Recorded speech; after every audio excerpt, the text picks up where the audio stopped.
Good evening friends, मैं हूँ नीतू गुप्ता।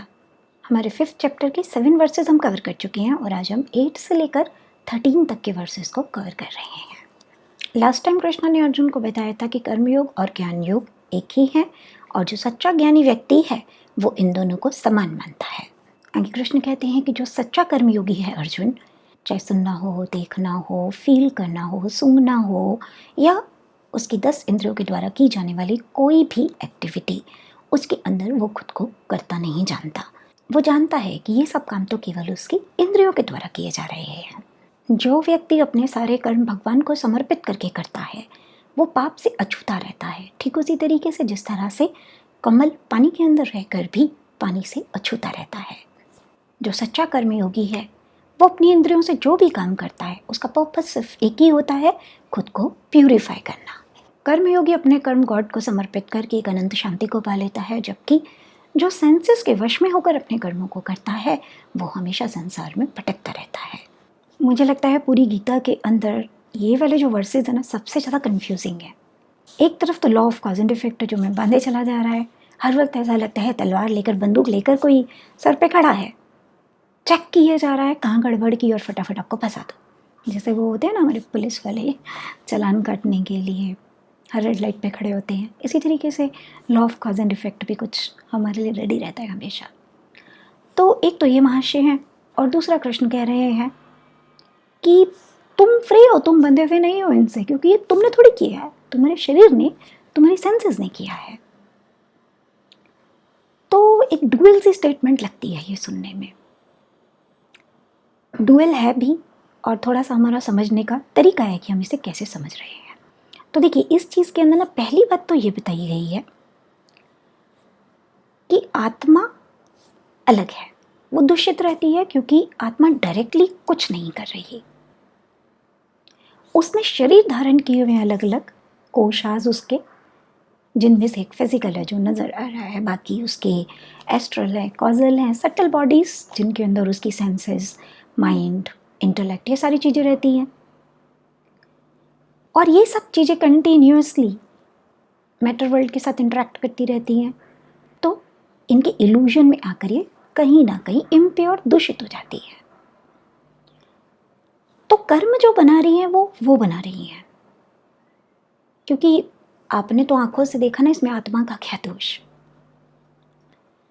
लेकिन फिर भी आत्मा बंधती है। कैसे बंधती है? मान लीजिए मैंने एक डॉग पाला अपने घर में, अब मुझे बहुत पसंद है मेरा डॉग।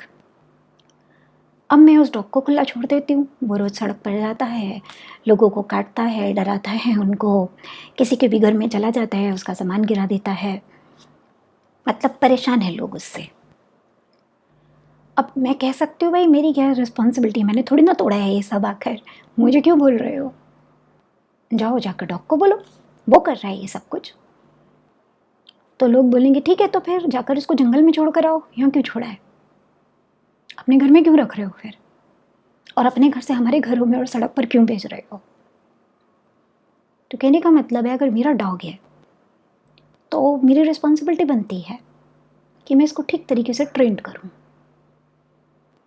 ताकि ये अपनी मनमानी ना करे, मेरे कंट्रोल में रहे। मैं इसको एक आवाज़ दे के बुलाऊं आ जाओ वापस, तंग मत करो उन्हें, तो आ जाए। या मैं उसे पहले से समझा के रखूं कि तुम्हें ऐसी कोई हरकत नहीं करनी, तो वो ना करे। पर क्योंकि मैंने नहीं किया तो इन अ वे मैं रिस्पॉन्सिबल हूं, अदरवाइज मैं रिस्पॉन्सिबल नहीं हूं। अब मैं रिस्पॉन्सिबल नहीं हूं का क्या मतलब हुआ यहाँ पर? इसका मतलब सिंपल सा है, ये जो हम जज करने लगते हैं ना, टैगिंग लगा देते हैं कि ये तो इंसान है ही बुरा, ये तो हमेशा से ही ऐसा है, ये तो कोई काम सीधा कर ही नहीं सकता, ये कभी किसी का अच्छा सोच ही नहीं सकता। ये टैगिंग के बारे में कृष्णा कह रही है कि जो गड़बड़ हुई वो डॉग से हुई, व्यक्ति से नहीं हुई। व्यक्ति से सिर्फ इतनी गड़बड़ हुई कि उसने डॉग के ऊपर लगाम नहीं लगाई, तो वो लगाम तो वो कभी भी लगा सकता है। द मोमेंट वो लगाम लगाएगा उसका डॉग सुधर जाएगा, वो उसको ट्रेनिंग दिला देगा प्रॉपर तरीके से, तो उसके बाद डॉग नहीं तंग करेगा किसी को। मीन्स आप डायरेक्टली किसी कर्म के डूअर नहीं हो, भाई डॉग बाहर गया, उसको चीज़ें आकर्षित की तरह तरह की, उसने उसके हिसाब से कहीं ना कुछ गड़बड़ कर दी, तो ये आत्मा ने नहीं की। तो कृष्ण यही कह रहे हैं कि आत्मा तो शुद्ध है, आत्मा कभी भी मैली नहीं होती। जो मैले होते हैं वो उसके बाहर के कोश होते हैं, और कोशों को तो हम कभी भी क्लीन कर सकते हैं। देखिए, इस वर्ष की जो इम्पोर्टेंस है ना, वो साधारण व्यक्ति की ज़िंदगी में क्या है कि यूजुअली जब हमसे कोई गलती होती है, हम किसी का कुछ बुरा कर देते हैं, कोई हमारा कर देता है, तो हम ना उसकी ग्रजेस को, ब्लेम्स को, गुस्से को, एंगर को पकड़ के बैठे रहते हैं। हम खुद पर या उस इंसान पर टैगिंग लगा देते हैं कि ये इंसान बुरा है। तो कृष्ण कह रहे हैं वो इंसान बुरा नहीं है, सिर्फ उसकी सेंसेस, उसका डॉग आउट ऑफ कंट्रोल हो गया था। किसी भी मोमेंट पर वो उसको वापस कंट्रोल में ला सकता है, क्योंकि हम सबका कोर एलिमेंट तो आत्मा है, और आत्मा तो शुद्ध है, डिवाइन है, उसके अंदर कोई बुराई है ही नहीं। बस जब जब आत्मा की ग्रिप से उसकी ये सारी चीज़ें जाएंगी, तब तब उसको वो बाहर की चीज़ों से एंटेंगल कराएंगी। तो law of cause and effect के साथ भी आत्मा नहीं बंधी, आत्मा के शरीर बंधे हुए हैं, क्योंकि उन्होंने एक्सपीरियंस किया था ये सारा। लेकिन क्योंकि आत्मा इन शरीरों के अंदर रहती है, अंदर रहती है मीन्स उसने धारण किए हुए हैं, तो जब तक ये सारे शरीर फ्री नहीं हो जाते, शुद्ध नहीं हो जाते, तब तक आत्मा बंधी रहती है। तो एक जो समझदार इंसान होता है वो इस बात को अंडरस्टैंड करता है। जैसे आज मैं एक हीलर हूँ, तो हीलर क्या करता है? हीलर का तो काम ही यही है, अपने इन सारे कोशों को क्लीन करो। अब क्लीन करने का मतलब फिजिकल पेन्स नहीं है, सिर्फ जो भी इनमें दोष आ गए जिस भी टाइप के, वो सब क्लीन करो, ताकि ये फिर से अपनी उसी ओरिजिनल फॉर्म में आ जाए और मुक्त हो जाएं संसार के बंधनों से। हीलिंग बेसिकली ये होती है। तो जब मैं हीलिंग कर रही हूँ, तो मुझे भी कृष्ण ने पहले ये बात समझाई कि देखो, जीवन के सफ़र में तुमने हजारों लाखों गलतियाँ की होंगी, दूसरे भी करते हैं। अपने आप को उन गलतियों से डिफाइन मत करो। गलती ये नहीं है कि तुमने ऐसा क्यों किया, गलती ये है कि तुम अपनी सेंसेस को, अपने माइंड को, अपनी इंटेलेक्ट को, अपनी फीलिंग्स को, मन को समझा नहीं पाए। क्योंकि मैं तो आज देख रही हूँ, मतलब कई बार मुझे हंसी भी आती है ये सब देखकर कि ये क्या थी माया, मतलब क्योंकि जब आप इस माया से बाहर आ जाते हो तो फिर आपका चीज़ों को देखने का नज़रिया बदल जाता है। और मैं अपनी बहुत सारी पास्ट लाइफ जानती हूँ, बहुत सारे पैटर्न्स जानती हूँ, और जब वो हील हो रहे होते हैं मैं वो भी जानती हूँ। तो मैं देखती हूँ कि जब मेरे पैटर्न सामने आते हैं हील होने के लिए इस लाइफ में, सेम पैटर्न्स ही थे मेरी पहले की लाइफ्स के अंदर, पर क्योंकि मेरा अंडरस्टैंडिंग लेवल लो था, तो मैं वो छोटी सी बात को समझ नहीं पाती थी और फंसा देती थी अपने आप को। इतना सा नहीं समझ पाती थी कि इस इमोशन को कैसे डील करना है। आज जब वो अंडरस्टैंडिंग में सारी चीज़ें आ चुकी हैं, मुझे यूँ आसानी से समझ आ जाता है। मतलब अब तो ऐसा होता है कि पैटर्न इधर ज़रा सा खुला और उधर मेरी अवेयरनेस में आ जाता है, भाई अब ये चीज़ हील होने पर है, इसकी तरफ ध्यान दो। तो क्या होता है, फटाफट मैं उस काम को कर देती हूँ और उससे फ्री हो जाती हूँ। और यही चीज़ें कल मेरे लिए बहुत भारी काम था। तो कहने का क्या मतलब है? कहने का मतलब ये है, आई am not defined by my mistakes. Why? Because this was done in my intellect's ignorance, uncontrolled emotions, uncontrolled senses. मेरा काम सिर्फ इतना था, इंटेलेक्ट को और इन सब चीज़ों को ट्रेंड करूं और इन्हें अपने से कनेक्ट करूं, अपने कंट्रोल में रखूं, जो मैंने नहीं किया। तो मैं ये बात जानती हूँ कि directly I was not the doer, but indirectly I was. जो चीज़ें कल थी वही तो आज भी है ना। आज कैसे इतनी आसानी से हो रही हैं, कल होती ही नहीं थी। ऐसा लगता था फंसे ही पड़े हैं, निकलने का कोई रास्ता ही नहीं है। वही सबके वाली एक स्टोरी मेरी भी रहती थी कि ये भगवान तूने मेरे साथ ही ऐसा क्यों किया, क्यों इतना दुख दिया, क्यों ये किया, क्यों वो किया।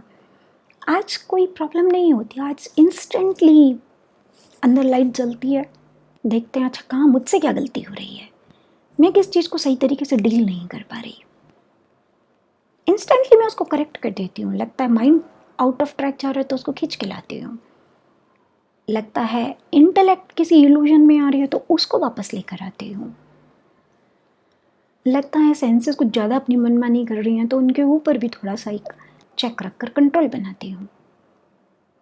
तो जब ऐसा करते हैं तो आत्मा मुक्त हो जाती है। तो in a way I am not the doer. तो यही बात कृष्ण कह रहे हैं।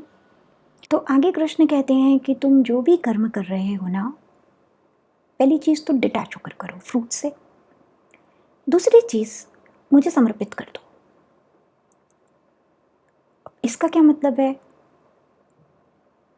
देखिए कई बार क्या होता है, हमें समझ ही नहीं आता एक्चुअली कि कौन सा एक्शन करना चाहिए, कौन सा नहीं करना चाहिए, करना भी चाहिए कि नहीं करना चाहिए। कई बार पाप और पुण्य के बीच में हम फर्क ही नहीं कर पा रहे होते, धर्म अधर्म को नहीं समझ पा रहे होते, सही गलत को नहीं समझ पा रहे होते। तो ऐसे में बेस्ट तरीका है, पहली चीज़ जो भी कर रहे हो डिटैच हो जाओ उससे। डिटैच हो जाओ मतलब फ्रूट तुम्हें मिले तुम्हारी पसंद का तो भी ठीक, नहीं मिले तो भी ठीक, आप दोनों के अंदर समान हो। दूसरी चीज़, इसका रिजल्ट जो भी है वो गॉड के हाथ में छोड़ दो।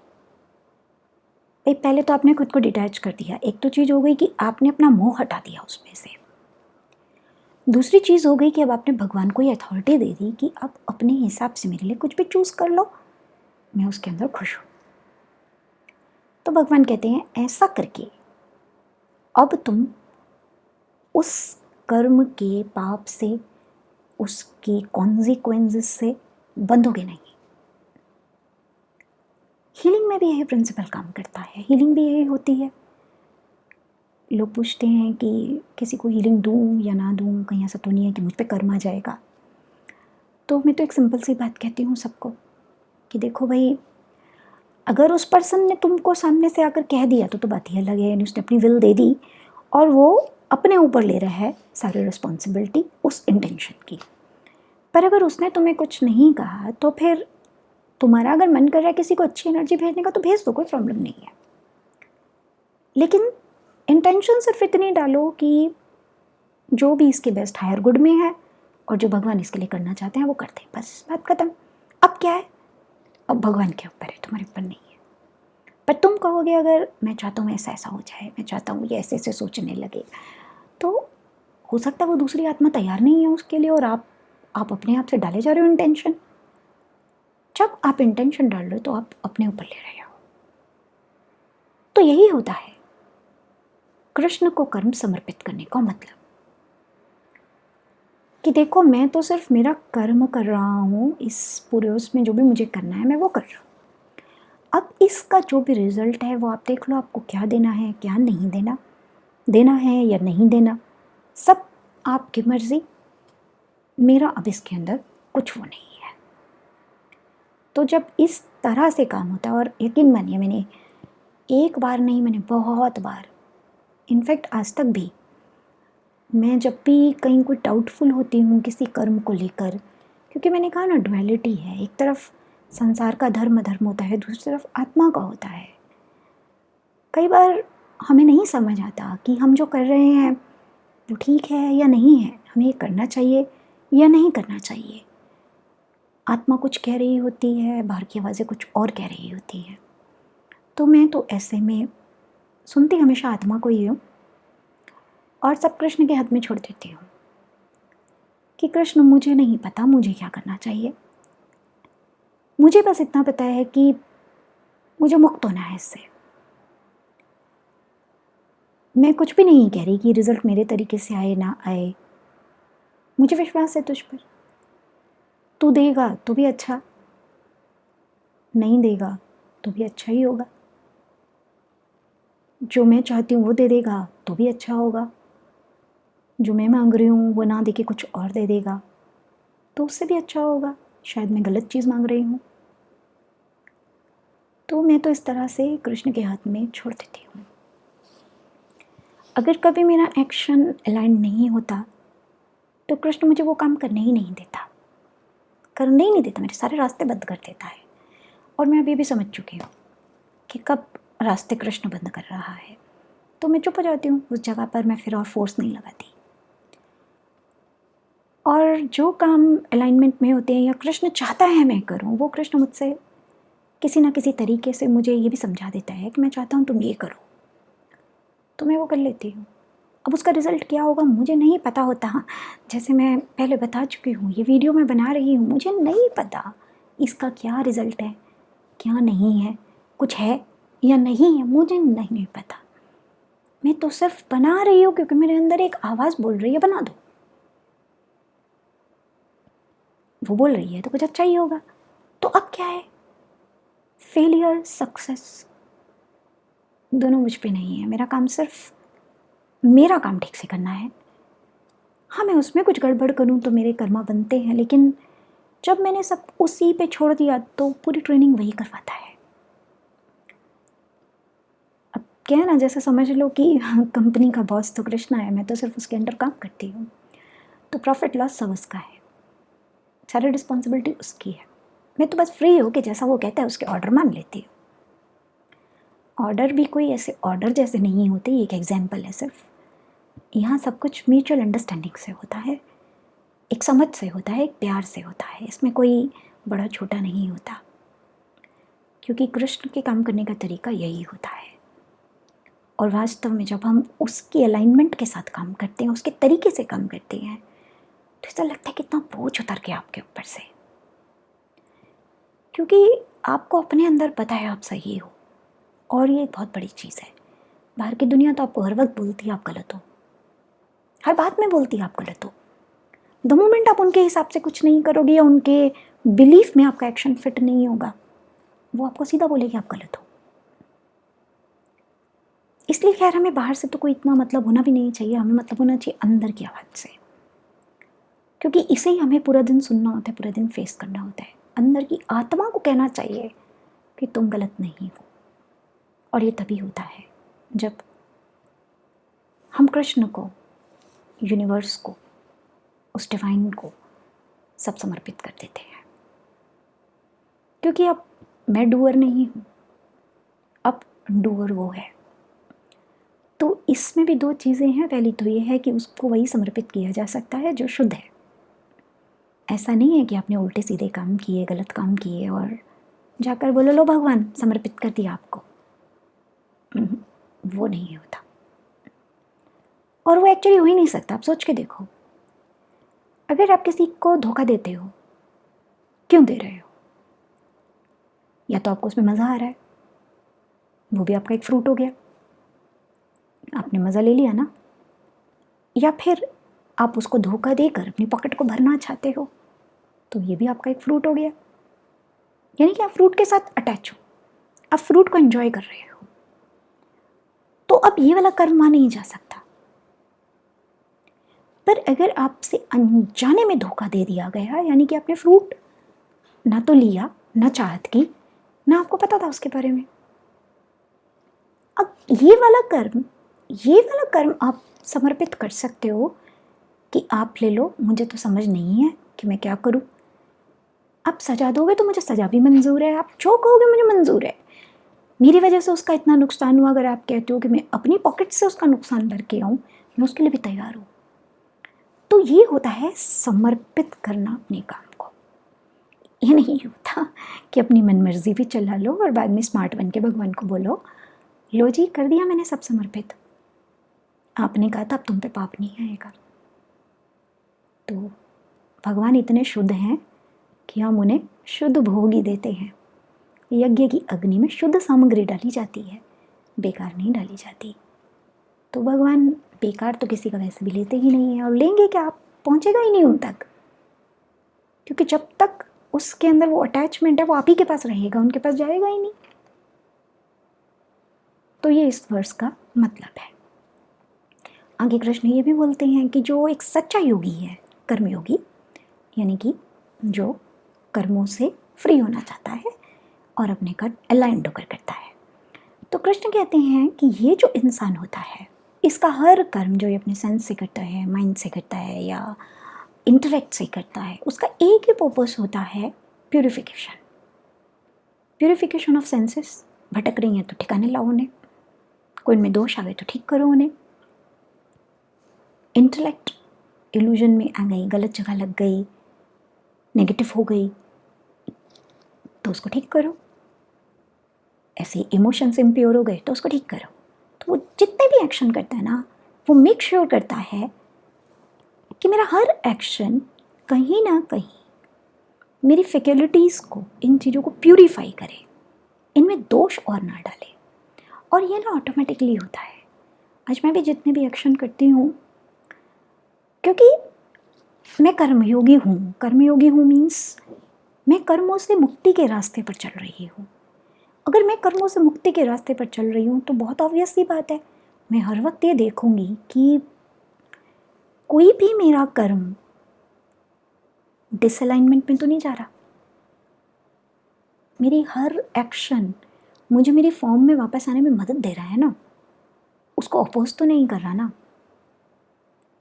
तो ये नेचुरल होता है। और एक्चुअली तो हीलिंग भी यही होती है। लोग समझ लेते हैं कि हीलिंग का मतलब है शरीर के कुछ दर्दों का ठीक हो जाना, कुछ बीमारियों का ठीक हो जाना। वो तो बहुत लास्ट स्टेजेस के रिजल्ट होते हैं। एक्चुअली हीलिंग का मतलब होता है सिंपली आपकी इन फैकल्टीज़ के अंदर, इन कोशों के अंदर जो भी दोष आ गए हैं, पहले उनको ठीक करना। हीलिंग बेसिकली एक प्यूरिफिकेशन प्रोसेस ही होता है। जब मुझे कृष्ण ने हीलर बनाया था तो ये बात समझा दी थी कि ये एक प्यूरिफिकेशन प्रोसेस है। घर जितना साफ होता जाएगा उतना सुंदर दिखता जाएगा, बस सिंपल सी बात है।